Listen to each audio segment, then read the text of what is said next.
Okay. Good evening.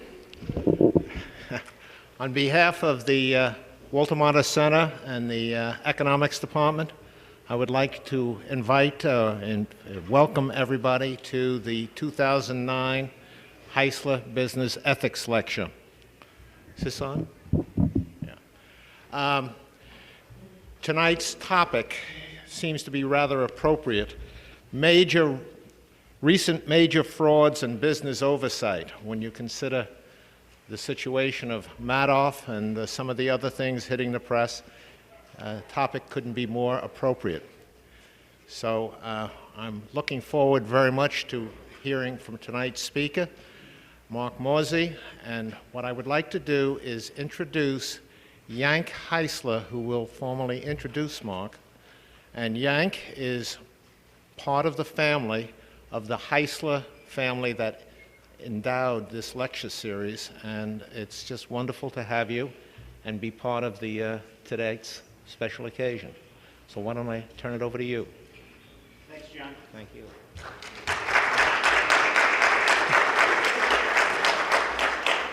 Thanks very much, John, and thanks very much to Ohio Wesleyan for carrying on a terrific gift.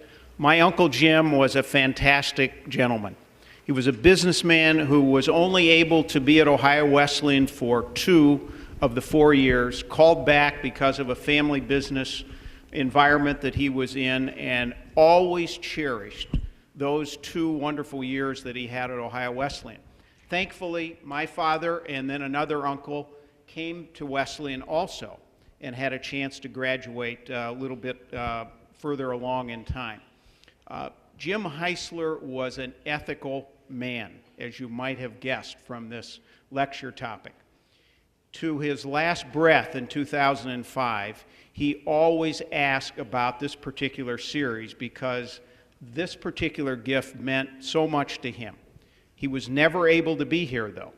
And luckily, I was asked as the next generation down to participate, and each time I would come back from Wesleyan, he wanted to know about the speaker, about those who attended, about the students, and their interest in this fantastic arena of ethics. If we went back just a few years to the turn of the decade, we probably reflected on the Enron and other institutional issues that occurred in that period and said, wow, this kind of situation from a business ethics standpoint might not happen for a long, long time. As John Booth just said, we're upon it again. And from a business person, one who's been in the business community like I have, it's very discouraging to have ethics fall so far down the curve. And we get into a situation with almost every day reading a newspaper story about ethics having gone bad. Tonight's presenter gives us a very interesting perspective. In his earlier days, Mark Morze wasn't the most ethical businessman. In fact, somebody discovered that, and Mark Morze paid the price. One of the things he told me tonight that was critical in his change to become such an advocate for ethics, to become such a renowned speaker about this interesting topic, is he admitted early on that he made lots of mistakes, and lots of those mistakes were on the ethical side. So from the valley where Mark Morze was to somewhere in the ethical peak as he presents to us this evening, you'll see quite a story. I'm not going to go over that story because I think in an academic environment like this, everybody here is a pretty good reader, and you'll have a chance to cover this. So you can cover it at your leisure. But remember, this is a person who was at the bottom and now is at the top. And my uncle couldn't have been more satisfied or more pleased to have this kind of presentation for all of us. Thanks. Thank you.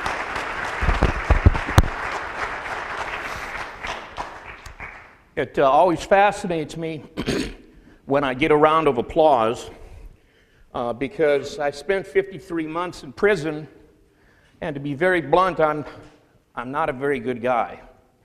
I was very unethical. I gave in to temptation and paid a very heavy price for it. A lot of people think there are things called white-collar criminals, white-collar prisons, where we go and play tennis and golf and discuss our stock portfolios. Nothing could be further from the truth. And I will pay for the rest of my life for my ethical misconduct. But hopefully by talking to students especially you students, maybe I can make some amends for what I did so easily not that long ago. Why should you, good, honest people, many of whom are going to earn less money in your lifetime than you really should, because your companies are going to be paying a lot more for liability insurance because of me. So when the talk is over, if you want to come up and kick me in the shins, that's okay. I also want you to know that this microphone here is for questions and answers, and I'm going to leave a really good sufficient time at the end of my talk for Q&A. You can ask me any question you want. You can ask me about prison. You can ask me about what it's like to be a disgusting thief. You can even ask me what it's like to play on the UCLA football team against Ohio State in the Rose Bowl when we won. So you can ask me about that one anytime. I've memorized that one. Now, the reason you should listen to someone like me is probably best exemplified by something my grandfather said to me one time. Now, my grandfather started late in life, and when I was 18, he was 98. And he took the train out from Detroit, Michigan to Los Angeles, California to watch me play in a high school championship football game. And I assumed that would probably be the last time I saw my grandfather. And he was always someone that was bigger than life. And he would always answer questions that I asked him with a cliche. He never gave a straight answer. Maybe you have family members like this. They can't give a straight answer. They've got to tell a little story, or they've got to say something that you don't understand. And my grandfather always spoke in cliches. And when he came out, I said, Gramps, is there anything special you want?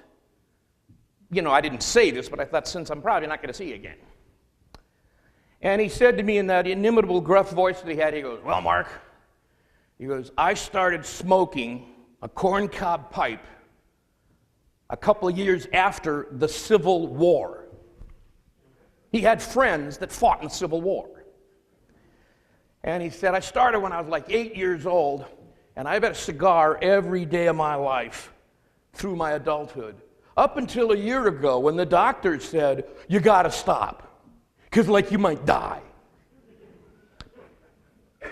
I said, oh, Gramps, that's pretty bad. He goes, and I've been drinking rot gut whiskey and Jack Daniels even longer than I've been smoking.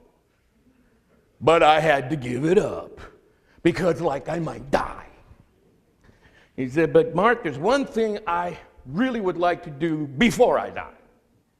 I said, what's that, Gramps? He said, I want to eat a pizza. He had never had a pizza in his life. Now, he grew up in Detroit, Michigan, and he's eating things called kielbasa's. You ever know what a kielbasa is? It's like a bomb that goes off in your stomach. He probably had 40,000 of these in his lifetime. But my grandmother goes, oh, no, you can't eat a pizza. It's so greasy, you'll die. And he goes, then I'll die happy. Woman. He always said woman.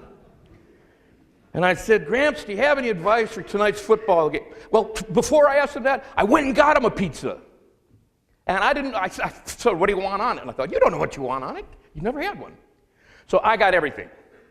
Pepperoni, mushrooms, sausage, pineapple. After all, it is California.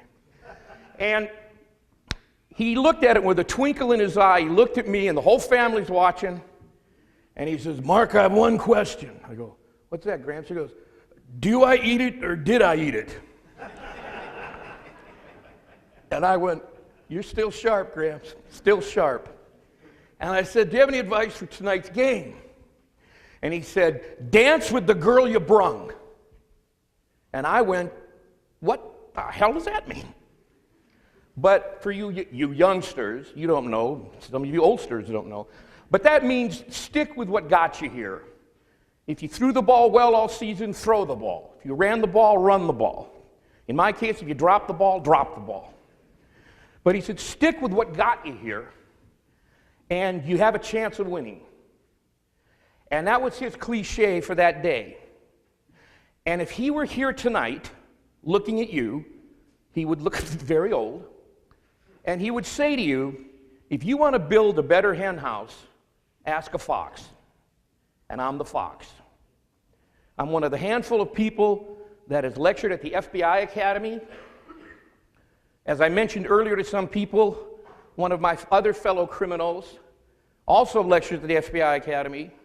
He had a movie made about him, and it starred Leonardo DiCaprio, and I think that's very unfair. But so be it. But the FBI tells me that what I taught them works, and I've had many FBI agents come because they heard I was speaking somewhere and came to listen to me. And as you can probably imagine, that's a pretty hostile audience. I mean, there were men in that audience who arrested me and handcuffed me and yelled at me. And so I'm very proud to have taught there. I've taught at dozens and dozens of major universities of the Ivy League, at Pepperdine University, the most beautiful school on the planet, and at Ohio State University, close by, and at many, many other schools and universities. And I've lectured over 40,000 lawyers and accountants, and I've received over 1,300 letters from those accountants and lawyers and MBA students and business executives and even a couple bankers, for God's sake, saying that using your method helped us find fraud. 1,300 letters of people who found fraud using my methods. Now, we don't have much time tonight, and the methods I use aren't really about ethics, but the reason you should use them is because of ethics. Unethical behavior is helping to destroy a lot of businesses, and it's the reason we're in the crisis we're in right now. Unless you've been living in Mongolia, you know that the subprime bank loan problem and bungling therein has caused us so much grief and has seriously hurt our economy. And a lot of people are wondering if we're going to survive it. I've actually seen CNN said, do you think America will go bankrupt? Well, don't count on it. It would take an awful lot for us to have to go to court and file Chapter 7. But every step of the way in those subprime loans, there were ethical lapses. There are no heroes. 73% of all of the subprime loans that Countrywide, remember that company that used to be worth a lot of money? That Countrywide approved had fraud in the applications. So meaning the people who borrowed the money lied. Now, one of the reasons they lied is because the people telling them how to fill out the loan application encouraged them to just say whatever it would take to get the loan. So they're to blame too. The bank itself was to blame because they didn't do oversight and approve loans that I don't care what any government agency said never should have been approved. And lastly, they received a lot of commissions and deliberately allowed stock to go up to a level that they knew was not true, which is probably a great example of a lack of ethics. There's plenty of blame to go around. I never get partisan or political, but I can tell you there's as many Democrats that messed up as Republicans, so they're all to blame, and a curse on both houses. But what is kind of ironic is that everywhere I go right now, I hear the government needs to do more regulation. Anybody heard? We need more regulation. And the new word is transparency. I love that. The older was synergy, now it's transparency. Well, think about what that solution says. It basically says to all of you honest businessmen and a couple of us dishonest ones that we're incapable of doing the ethical and right thing because it's the right thing to do. We need some heavy-handed other entity to make us act ethically, and I don't believe that. I believe that a program like this, when Joanne, where is Joanne? Is she in here? First asked me to do this, I was so happy. I went online and listened to former speakers. And I thought, this is going to be a real challenge. I hope I can measure up. Because I believe that every single person in this room can and will act ethically if we give you a chance, and we act like we expect it. If my grandfather were here, he would say, Mark, don't act ethically because I told you to. Don't act ethically because somewhere in a book it says you should. Do it because it's the right thing to do. Now, there are two companies in the United States now that have done more business and made more profits in the last couple of decades than almost any other companies.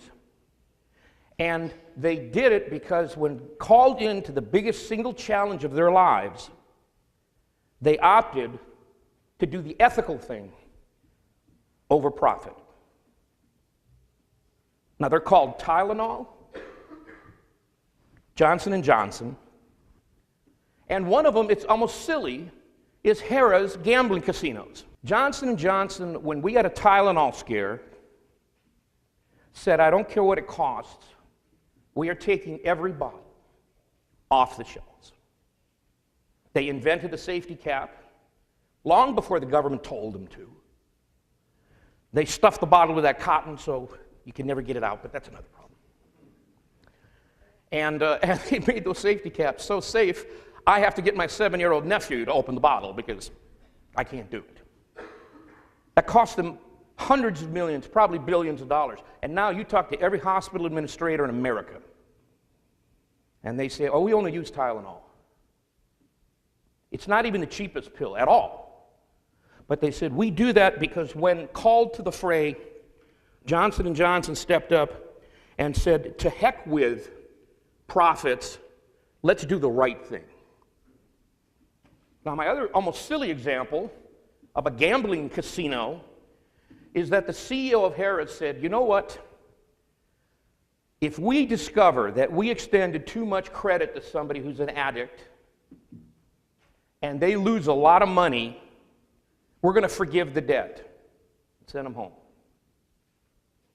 Now, both companies put themselves at a very distinct financial disadvantage vis-a-vis their competitors.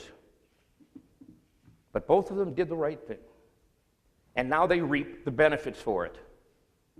Because the simple truth is this: ethics in business is not an oxymoron. And as silly as it sounds, ethics in business is good business. It makes money. It earns goodwill in 1,000 different ways. It is something that good people who are raised properly do automatically, but it's also something that a person like myself could learn even after I violated ethics so egregiously.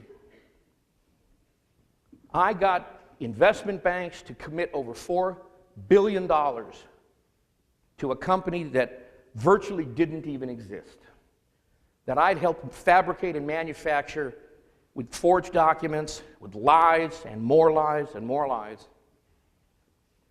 And in the end, I went to prison. My CEO went to prison. 1,200 people who had counted on me lost their jobs. And an awful lot of bankers and accountants really hate my guts. But I can tell you now, as I have over the last 15 years, and over 40,000 different students that I've lectured in person, that I have seen the light. Now, you don't have to believe me. The simple truth is, Gary will I don't get out here all that often. So I don't care if I ever bump into you again and you say, Mark, I don't know whether to believe you or not. The simple truth is, I learned that truism that I said before, that it is good business to be ethical and to not lie. Whenever I'm asked by FBI agents, who now, believe it or not, are friends of mine, you spend enough time with guys, and their attitude I'm very gracious for, was they said, you know, Mark, you didn't murder anyone or molest any children. You screwed up. You're going to go to prison. You're not going to get a slap on the wrist. You're going away for years. But they said, over the last 6 months, we've learned that this was kind of an aberration for you. And I'm proud to say it was. I'd never broken a law before. I never even inhaled. You know, I mean, think about that. Well, okay, maybe once. But the simple truth is that I've seen the light, but it's too late for me. You know, there's a philosopher once said, a man loses his honor only once. And I lost mine. And doing talks like this is about the only way I can get a modicum of that honor back. Now, I teach an 8-hour seminar. Can you imagine being stuck in front of me for 8 hours, listening in minute detail how I manufactured thousands of documents, how I lied and lied and lied, and how I got the trust of people and misused it. But these accountants and sometimes lawyers sit there and they listen to the whole thing, and I teach them specific tools that they can actually use to help detect and deter fraud. Now, why is that so important? Every facet of our slumping economy has been exacerbated because of ethical lapses and fraud. Bernie Madoff lies about a number that we don't even know, but we've been told by the FBI that it's somewhere between 50 and maybe even as high as $100 billion. And on a spectrum of evil, I would say he ranks pretty evil because he targeted charities, friends, and other people who had been his confidants and trusted him his whole life. When I was in prison, I'm proud to say I wasn't the most hated man in prison at all. That was reserved for a man some of you have heard of named Ivan Boesky. And that's because Ivan wore a microphone on his body after he got caught and deliberately tried to get his friends to break laws. When it turns out you did that and you go to prison, bad news. Prisoners do not like snitches. And the most despicable character, of course, of all was Charles Keating, who deliberately targeted the elderly and sold them worthless products and ruined their limited retirements. And on a spectrum of evil, I belong on that spectrum, but I'm slightly to the left of Madoff and Keating. But those things only happened because those men, in their greed, were living in sort of a vacuum. And it keeps on happening. People have asked me, Mark, could you commit your same fraud today, or are there too many checks and balances? And I said, are you kidding? If I had had a scanner, I'd be a zillionaire. I'd have never been caught. Fraud is much easier now. And to its credit, the Securities and Exchange Commission is using the stick and carrot attitude to try to bludgeon people into being ethical when I just wish we could call on our better persons to be ethical, but they're basically saying we are not competent enough to police white-collar business. It's too hard to do. And so what the SEC has said is we're putting the chore on you, on your shoulders. All of you who are students here, who are going to go out and get a job, if you're lucky. The economy's kind of bad, you might have noticed. And when you do, you're going to make decisions all the time as to what's the right thing to do. And all you've got to say to yourself is, would I be proud of the decision that I'm making? Could I brag about it? And if the answer to that is yes, then you're probably doing the right thing. And if the answer is no, I doubt if any carrot or stick is going to get you to do it. But as I've said before and I'll say again, it's good business to be ethical.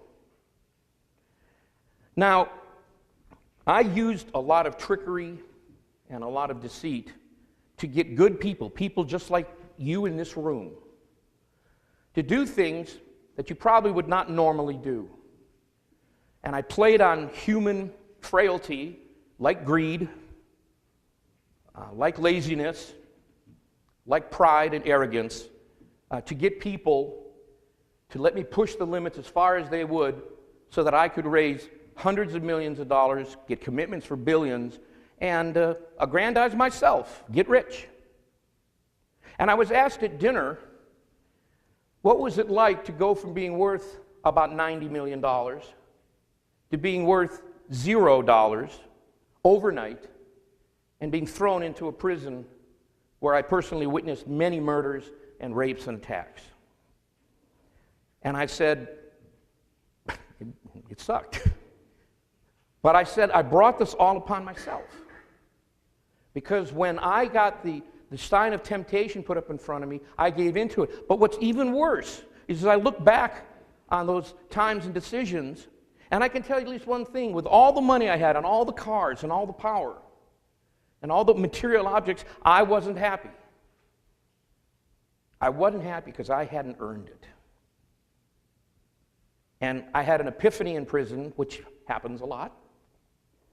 And I made up my mind that I would try to spread the word to anybody who listened, not to do it the way I did. Now, I give these lectures, and sometimes people say, gee, Mark, are you here to kind of scare people into having good behavior? And the answer is no.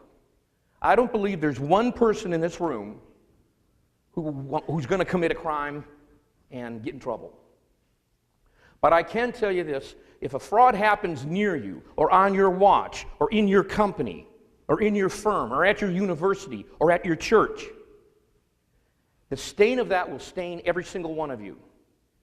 I ask this rhetorically, how'd you like to be able to say to people when they go, gee, where have you been working the last 10 years? And you go, oh, I worked for Enron. You think you'd be proud of that? You'd be ashamed of it, even if you didn't do anything wrong. Now, I can say this about deterrence. Altogether, well, there's a name I'd like to throw out. The name is Jeff Skilling. He headed up Enron. And Jeff Skilling and his cohort, Ken Lay, broke the law and got convicted. Lay beat the rap, but he paid a heavy price. He died, so that's not a real good idea. And Skilling will probably die in prison. And there's a guy below Jeff Skilling named Andy Fastow, and he's in prison. And there's a guy below Andy, whose name I don't know, but he's in prison too. And there's a guy below Andy, and he's in prison too.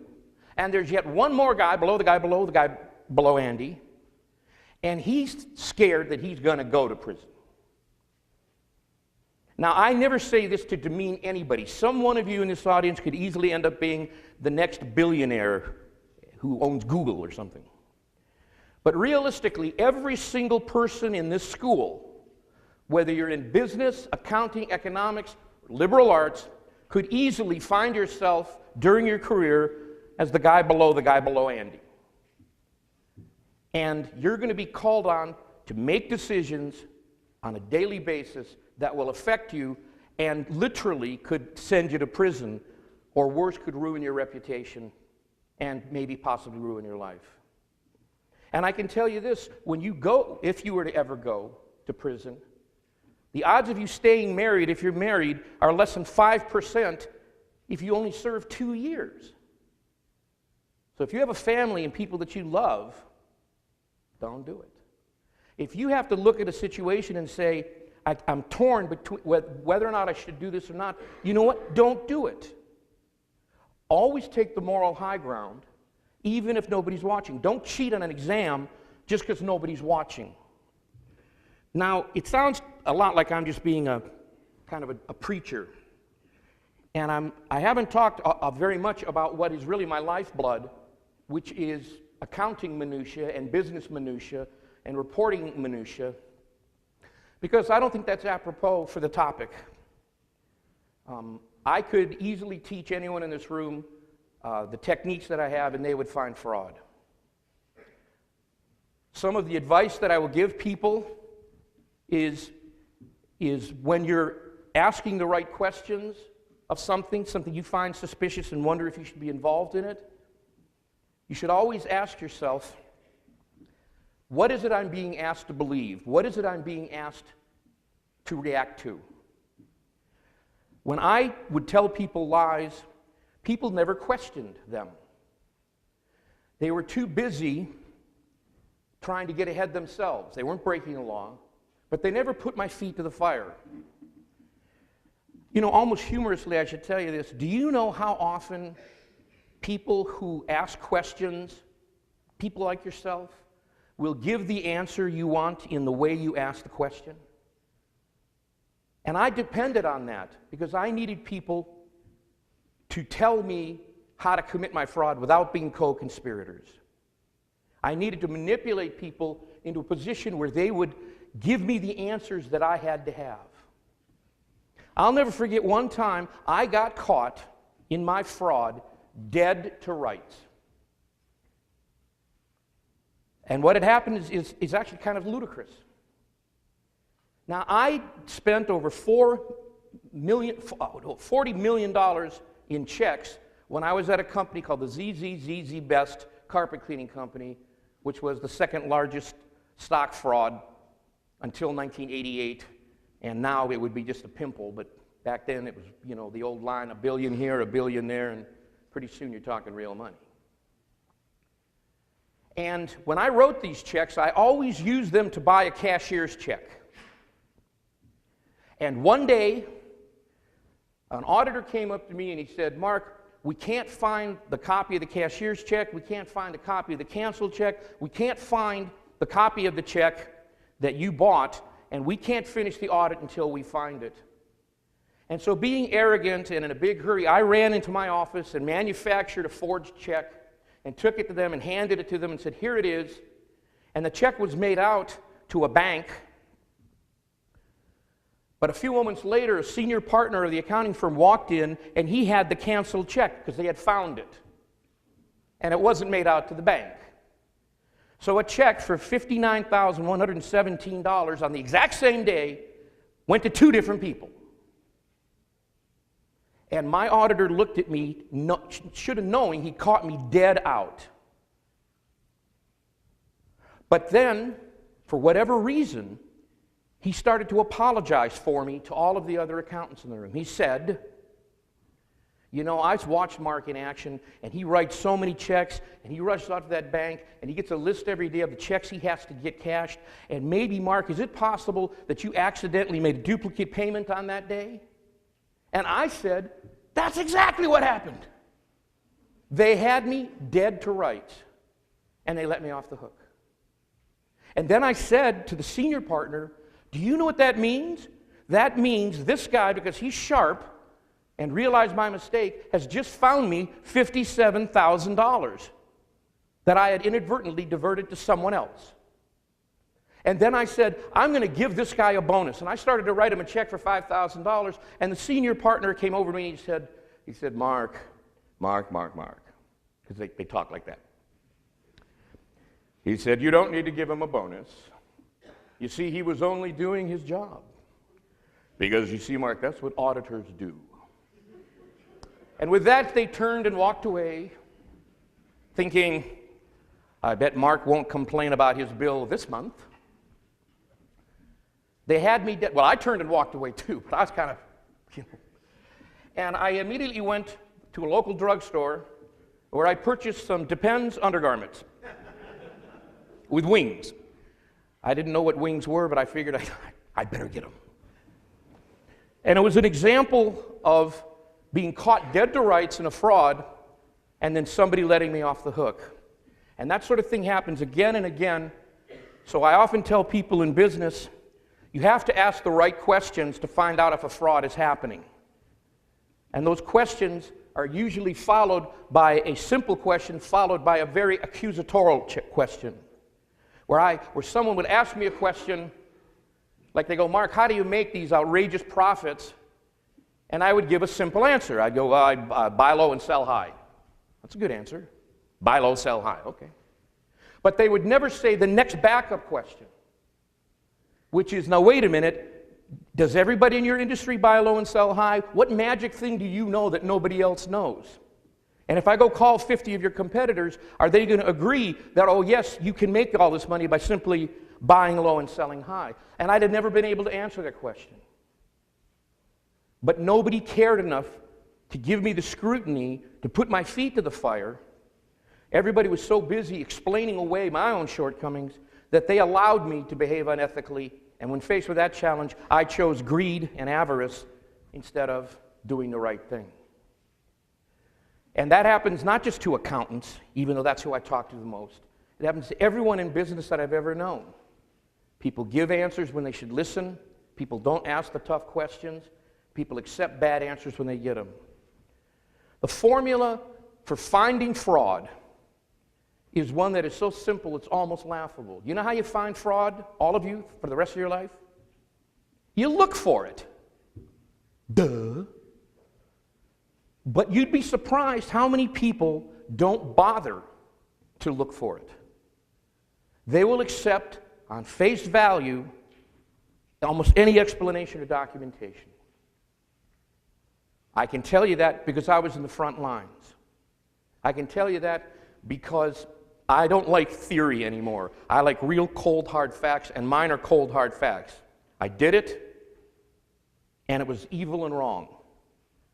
And yet it's still being done to this day with WorldCom and Tyco and Adelphia and Enron and Sendit and Quest and Xerox and so many companies. And it was being done by Bernie Madoff and by another guy named Stanford, whose first name I can't remember right now. And they continue to play on people's greed and people's want. The only way a Bernie Madoff could guarantee a 12% profit return on a hedge fund is by breaking the law, because it can't be done. But look at all of the investors who couldn't look past their greed and chose to believe something that they never ever should have. They never asked the questions. They never said, what would be the ethical thing for me to do? Because it's easy to point to the victims of Bernie Madoff, but how many of them brought this victimology on themselves? It is incumbent on every person in this room to look for fraud, because when fraud happens, it undermines the very confidence of our country. One dishonest hedge fund has made people take money out of hundreds of honest ones. And that downward pressure is destroying the stock market and losing people millions. There's probably not a person in this room who either themselves or in some cases their parents aren't a lot poorer today than they were 5 months ago. There's a lot of people in this room that I talked to at the dinner tonight saying, I wanted to retire in 2 years. That ain't gonna happen. And that all took place and is taking place as we speak because people committed fraud, and those that possibly could have stopped it didn't, and because virtually everybody involved in these things didn't behave ethically. Business ethics is not an oxymoron. And you can turn the negatives of greed and avarice into positives by simply saying to yourself, what is the ethical thing to do here? Can I be like Johnson & Johnson? Can I do the right thing even if short term it costs me some money? And if you can answer yes to that, you're well on your way. You know, these cliches my grandfather gave and the golden rule, they're all good because they're all true. Yeah, just treat everybody the way you want to get treated, and you're going to be okay. No one will ever defraud you. You'll be taking care of business and taking care of yourself.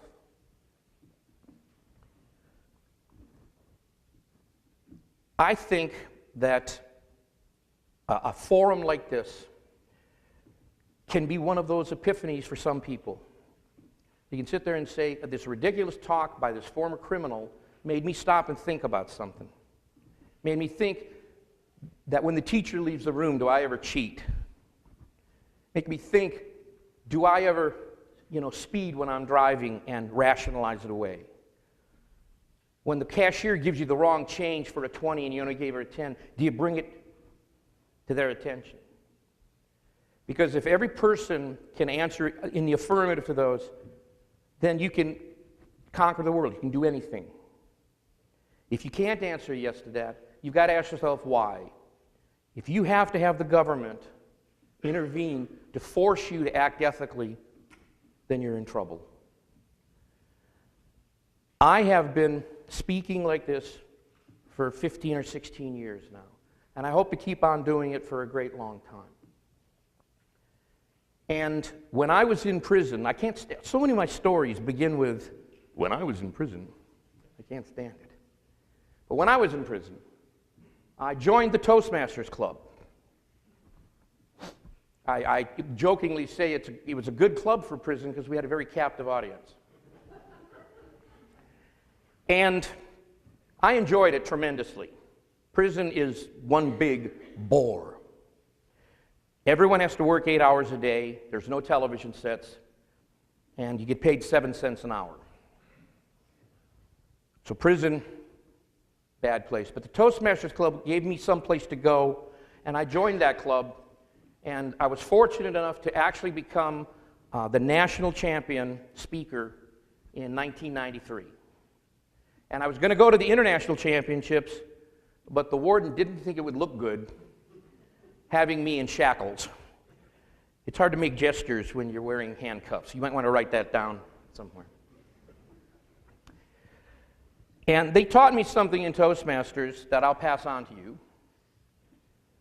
And then I want us to go to Q&A. Now, if nobody comes up and asks a question, we're just going to stare at each other for like 15 minutes because it is not right to go to an hour-long seminar on ethics and then leave early. That's unethical.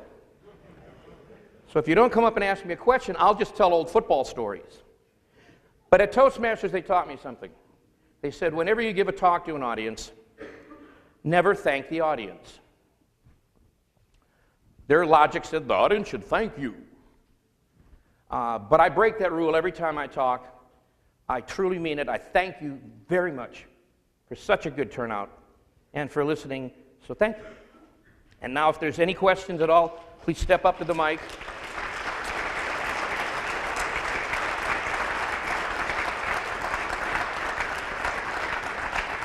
And go right ahead.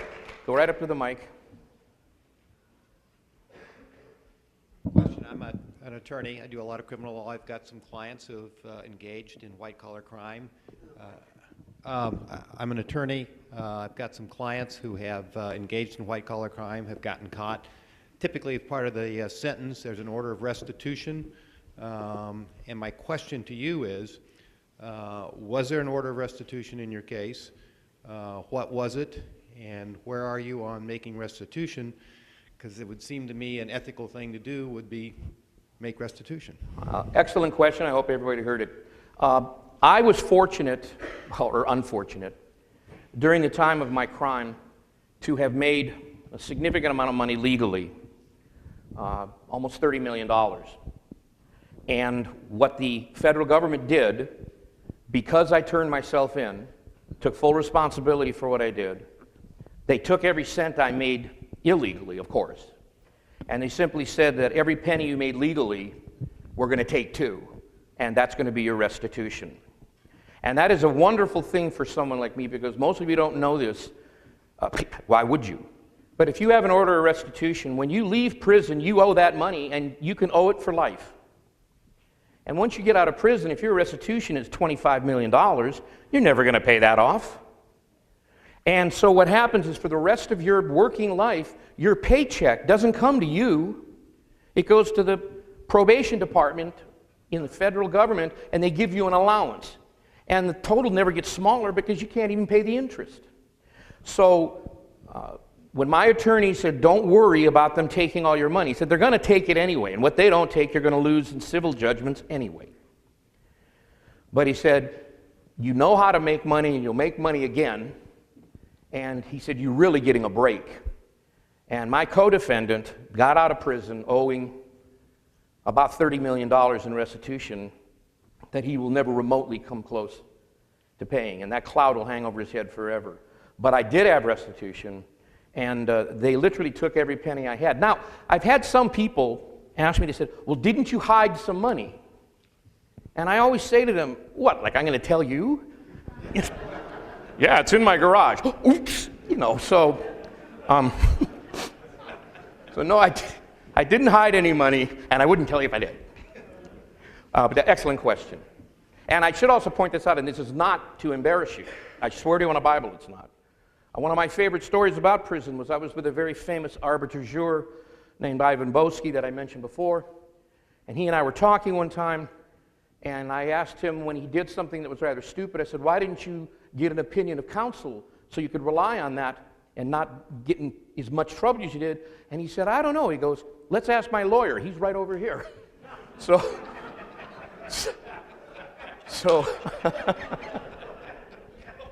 and I said, okay. And his accountant was in the next room. So I mean, this, you know, this was a class reunion. When I was in prison, another story that begins the way, I had the most sought-after job in the prison. It's called town driver. I got to drive away from the prison every day without a guard and run errands for the warden.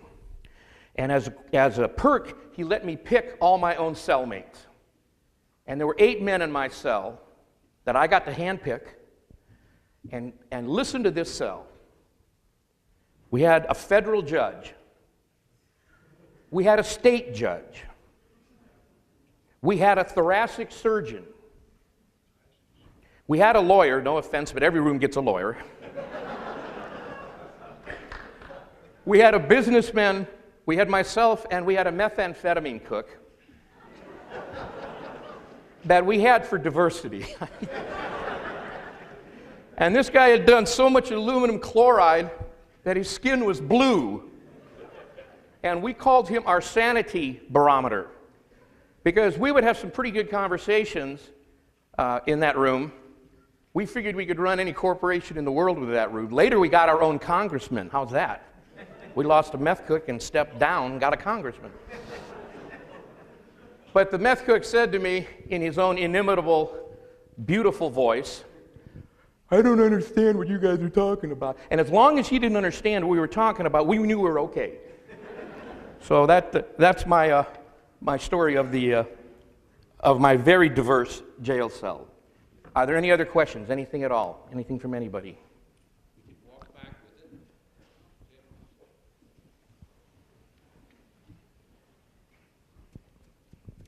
I teach business law here, and by day I'm a Franklin County prosecuting attorney. And I guess my question for you is, you appear to make light of your prison sentence. It doesn't sound like it was horrible. I'm sure you saw horrible things, but you had quite a bit of freedom. You weren't scared when you almost got caught by your own accountants. That didn't deter you from continuing. And you're now making lots of money on the lecture circuit. You don't believe that regulations should be in place because people should be innately ethical.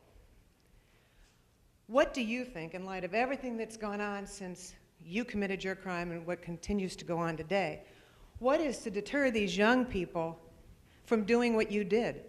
That's an excellent question. Why don't I take them quickly in order? First of all, I have a style. I actually apologize for it.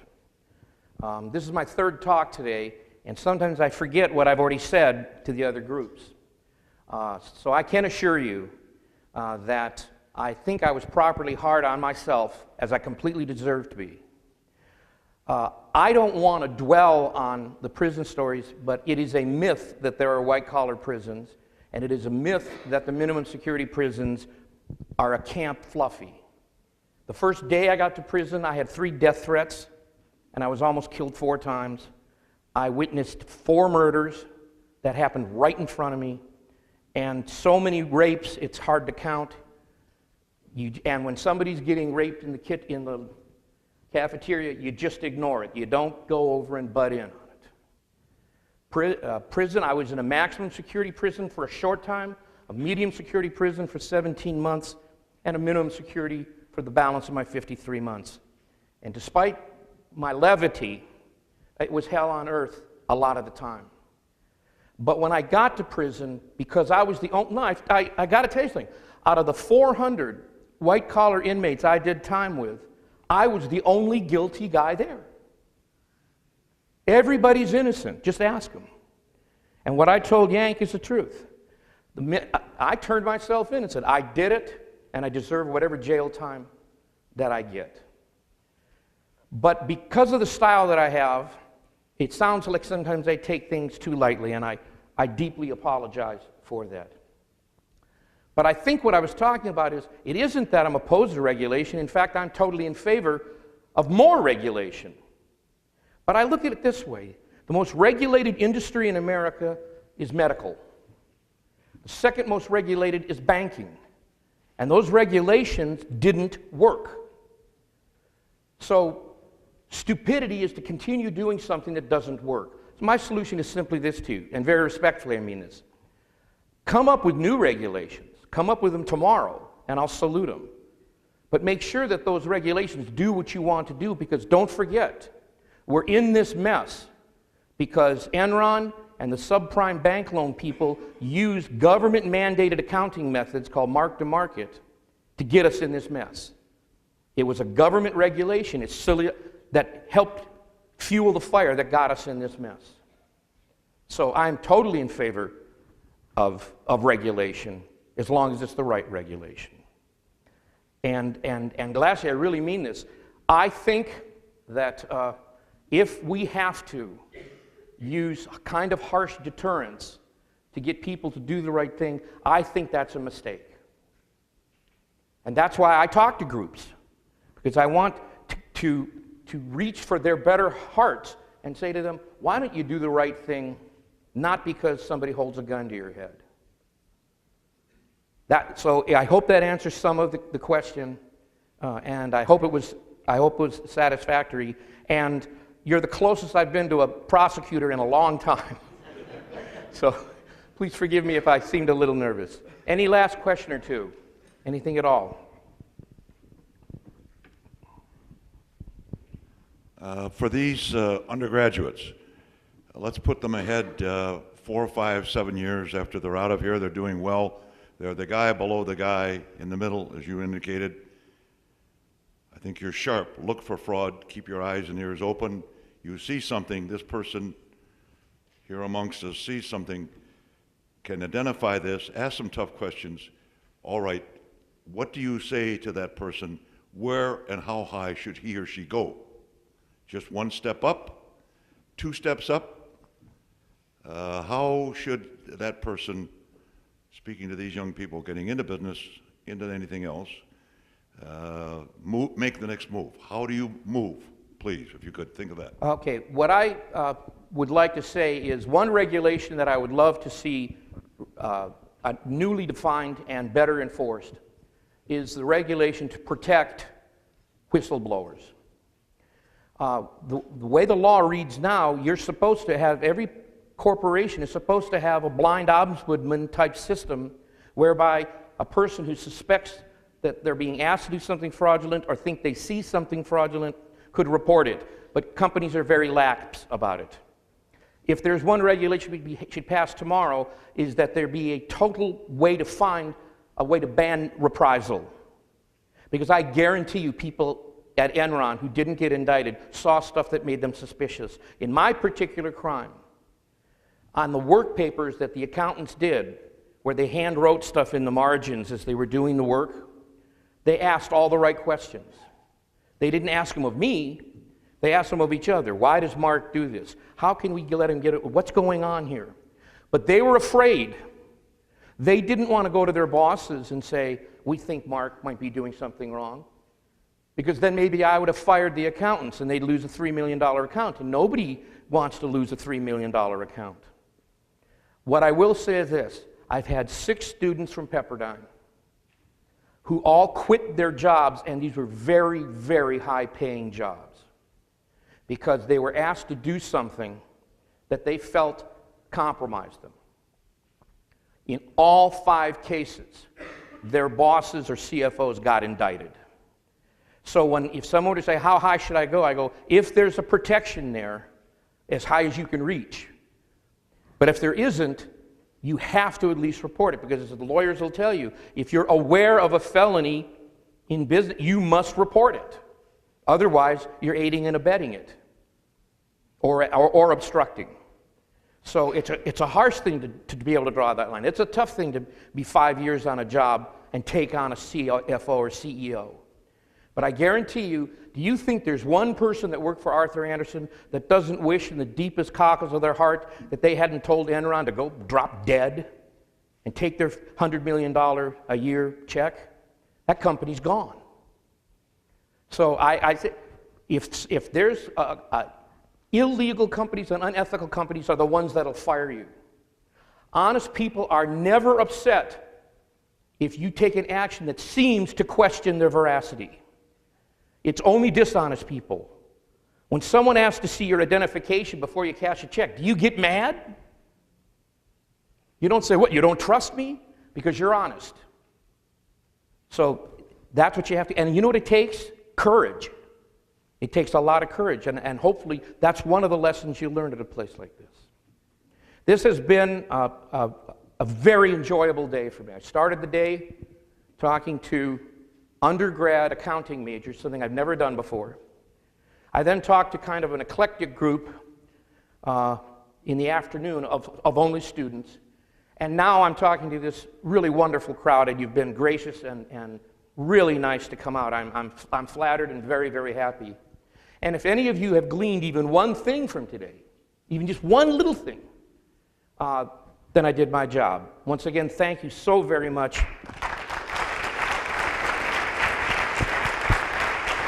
Thank you very much for being part of us. All right. Thank you.